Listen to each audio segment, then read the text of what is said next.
बिहार चुनावों से जुड़ी एक और बड़ी खबर आ रही है। जेडीयू ने चुनाव प्रचार के लिए अपना सॉन्ग लॉन्च कर दिया है। सीएम नीतीश कुमार की आज 3 चुनावी सभा गया, औरंगाबाद और जहानाबाद में होगी, जहां वो महागठबंधन के खिलाफ वोट मांगेंगे।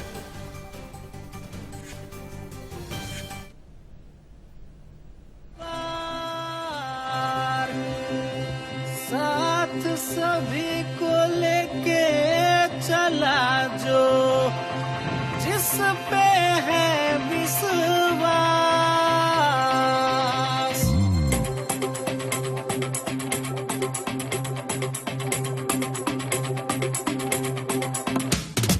करता है जिसको चुनेंगे उसी को, करता है जिसको चुनेंगे उसी को, अरे करता है जिसको चुनेंगे उसी को, चुनेंगे उसी को, चुनेंगे उसी को। अरे आओ बताएं एक कहानी अपने राज्य बिहार की, बदहाल था जिसका हाल कब से जाने ऐसे एक संसार की। अतीत की बात था पीड़ित बिहार, यहाँ सीमित के अवसर नहीं, विकास जब अधिक बढ़े यहाँ पतित के पाप। सब जन ने चुना तब नीतीश कुमार, तब सड़कों पे हुई फिर चहल पहल, और सड़कें भी गई पूरी बदल बदल। बिजली से हुआ रोशन हर घर, अब जल की कमी न यहाँ हर घर नल। जहाँ गूंजता था इलाका पूरा राइफल से, वहाँ बहने अब जाती पढ़ने को साइकिल से। अरे गूंजता था इलाका पूरा राइफल से, वहाँ बहने अब जाती पढ़ने को साइकिल से। करता है जिसको चुनेंगे उसी को, करता है जिसको चुनेंगे उसी को, अरे करता है जिसको चुनेंगे उसी को, चुनेंगे उसी को, चुनेंगे उसी को। जौ से जो दौ से दुख यू से तुम, जो दुख तुम्हारा समझे लाए हक तुम्हारा लड़के, उसे वोट डालो कसके। तो कुल मिला के बात ये है कि सब झुनझुना ले रिझाएंगे, पर मन को भाया जो कर दिखाया, हम फिर उसी को जिताएंगे, हम फिर उसी को जिताएंगे, हम फिर उसी को जिताएंगे। करता है जिसको चुनेंगे उसी को, करता है जिसको चुनेंगे उसी को, करता है जिसको चुनेंगे उसी को, करता है जिसको चुनेंगे उसी को, अरे करता है जिसको चुनेंगे उसी को, चुनेंगे उसी को, चुनेंगे उसी को। नीतीश कुमार का है सारा बिहार, नीतीश कुमार का है सारा बिहार, नीतीश कुमार का है सारा बिहार। नीतीश सरकार के वरिष्ठ मंत्री श्रवण कुमार किसानों से वोट मांगने खेत में काम करते हुए किसानों के बीच गए और वहां नीतीश सरकार की योजनाओं पर उनसे बातचीत की। प्रचार के दौरान जिस तरह से सत्ता पक्ष और विपक्ष द्वारा वार प्रतिवार का दौर लगातार जारी है, और इस बीच हमारे साथ नीतीश सरकार में सबसे ताकतवर मंत्री हमारे साथ श्रवण कुमार जी हैं, जो कि दो विभाग, जो सरकार की बिहार सरकार की प्रमुख विभाग है उसको देखते रहे हैं। लेकिन ये महागठबंधन का दावा है कि इस बार श्रवण कुमार जो हैं पूरी तौर पर चक्र में फंसे हुए हैं। क्या सही में चक्र में फंसे हुए हैं? इस मुद्दे पर बातचीत करने के लिए हमारे साथ खुद श्रवण कुमार जी हैं। श्रवण जी, लगातार महागठबंधन का दावा है कि इस बार श्रवण जी का जो गेम है वो फंसा हुआ है। देखिए, महागठबंधन या कोई बिहार का नेता कहता हो कि श्रवण कुमार जी चक्र में फंसे हुए हैं, श्रवण कुमार जी को चारों तरफ से घेर लिया है, इसका जवाब मैं क्या दे सकता हूँ? इसका जवाब तो बिहार की जनता देगी, इसका जवाब तो मेरे क्षेत्र के मतदाता देंगे। आप बेहतर ये होगा कि अब मेरे मतदाता से जाके पूछिए, गांव में पूछिए कि भाई श्रवण कुमार जी किस तरह के आदमी हैं, किस तरह का काम करते हैं, उनको इस बार घेरना चाहिए या उनको रिलीज करना चाहिए, उनको जिताना चाहिए या पराजित करना चाहिए। अगर ये तो जनता जवाब देगी।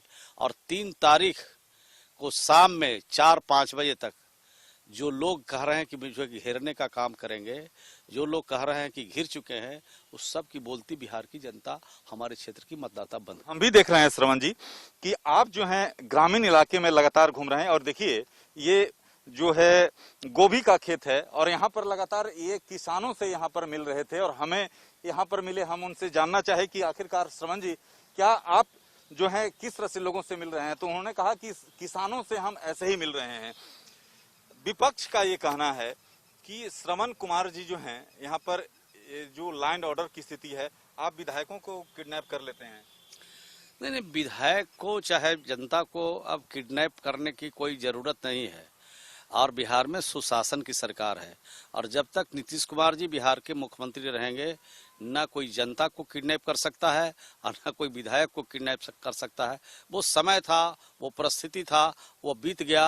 अब वो समय आने वाला नहीं है। अब बिहार में दूसरा नजारा है। अच्छा, मुद्दा क्या है? क्या जनता आपको किस लिए वोट करे? अभी जो खेत की बात आप कर रहे हैं, हमारी सबसे प्रायोरिटी में जो काम है, वो सबसे पहला काम है कि खेत को पानी पहुंचाना। हर खेत को पानी पहुंचाने का हमारा लक्ष्य है, और हमको पानी पहुंचाना है। जो हमारी सरकार बनेगी, मौका बिहार की जनता देगी, तो सबसे पहले खेतों में पानी पहुंचाएंगे। चाहे परंपरागत तरीके से पानी पहुंचे या बिजली से खेत में पानी पहुंचे, हर खेत को जो जहां बिजली की आवश्यकता है वहां बिजली पहुंचाएंगे। और जो नदी से, पैन से, पोखर से, आहर से, तालाब से जिस तरह से पहले खेती होती थी परंपरागत तरीके से, उसका भी इंतजाम कर रहे हैं। 24,000 करोड़ रुपया की हमारी बिहार की योजना है, उसको धरातल पर उतार रहे हैं। 2 साल और इस काम को करेंगे। 8,000 रुपया खर्चा कर चुके हैं, और बाकी शेष पैसा 2 साल में खर्चा करके सभी तालाब को, सभी आहर को, सभी पैन को खोदेंगे और जल संचय का काम करेंगे, ताकि हमारी खेती उन्नत हो, प्रगतिशील हमारे किसान हो जाएं, किसान खुशहाल हो जाएं। इस दिशा में हमारी सरकार काम करे। तो महागठबंधन जो अपोजिशन पार्टी है बिहार में, तेजस्वी यादव उसके नेता हैं, उन्होंने आज अपना घोषणा पत्र जारी कर दिया। बातचीत के लिए मौजूद है हमारे साथ जनता दल यू के राष्ट्रीय प्रधान महासचिव केसी त्यागी जी। त्यागी साहब, तेजस्वी यादव ने ऐलान कर दिया कि पहली कैबिनेट में पहला फैसला अपने पेन से अगर कुछ करेंगे तो 10 लाख युवाओं को रोजगार देने का करेंगे। ये मुंगेरी लाल के हसीन सपने जैसा है।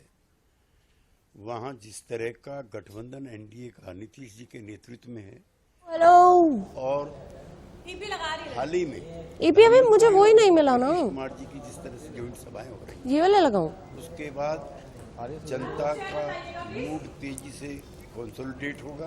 आ रही है 3/4 के बहुमत से। आप बताओ रघु भाई। श्री तेजस्वी यादव को ये भी बताना चाहिए कि 10 लाख जो हाँ जी मैम, तो किस क्षेत्र में सर्जित करें। चेयर बाहर करूं? सर ने टेबल ही बाहर कर दी। क्षेत्र में, बैंकिंग में, मैं भी कर किस देता हूं। क्षेत्र में मैम ये अच्छा लग रहा है ना स्क्रीन पे। पिताश्री और माताश्री के शासन काल में ठीक है, सभी क्षेत्र जो है सूखे हो गए। अच्छा कोई नहीं, उनका सही चलो मैं समझ गई। वो अपने मुख्यमंत्री बनते ही कई सारे नए पुल पुलियों का निर्माण करेंगे, और जो पुल पुलियां गिरी हैं नीतीश कुमार जी के राज में, उनकी जांच भी कराएंगे। मैं चाहता हूं कि वो ये भी मांग करें कि 15 साल के आरजेडी के शासन काल में कितने किलोमीटर सड़क बनी, कितने पुल और पुलियों का निर्माण हुआ था, और नीतीश कुमार के एनडीए के शासनकाल में कितने किलोमीटर सड़क बनी है, विच इज द रिकॉर्ड, और कितने पुल पुलियों का निर्माण हुआ है। 1-2 अप्रोच रोड के गिर जाने को वो एक यूनिफॉर्म इवेंट के रूप में प्रोजेक्ट करते हैं, यही उनका बचपन है। सर, एलजेपी के नेता चिराग पासवान ईपी की वायर कहाँ जा रही है? मोदी को अपना भगवान राम कहा और खुद को उन्होंने हनुमान कहा। ये क्या? भगवान राम के और हनुमान जी के रिश्ते तो अलौकिक थे, बगैर किसी निर्देश के, बगैर किसी आदेश के बस वो अपने जिस्म में पूंछ में आग लगा करके लंका ध्यान के लिए निकल जाते। मैम इंट्रो टीपी में लिखा है कि मैं अपने पास से ही करने। निष्ठा अपनी दिखानी होती है, ओके, तो अपने जिस्म को खोल करके दिखाते हैं, जिसके वक्षस्थल में भगवान श्री राम और माता श्री सीता माता विद्यमान है। ये कलयुग के हनुमान हैं, जो भगवान राम के निर्देश और आदेशों का स्पष्ट उल्लंघन करते दिखते हैं कि एनडीए की सरकार, मोदी जी चाहते हैं बिहार में नीतीश कुमार जी के नेतृत्व में, और ये उसी की जड़ काटने में लगे हुए।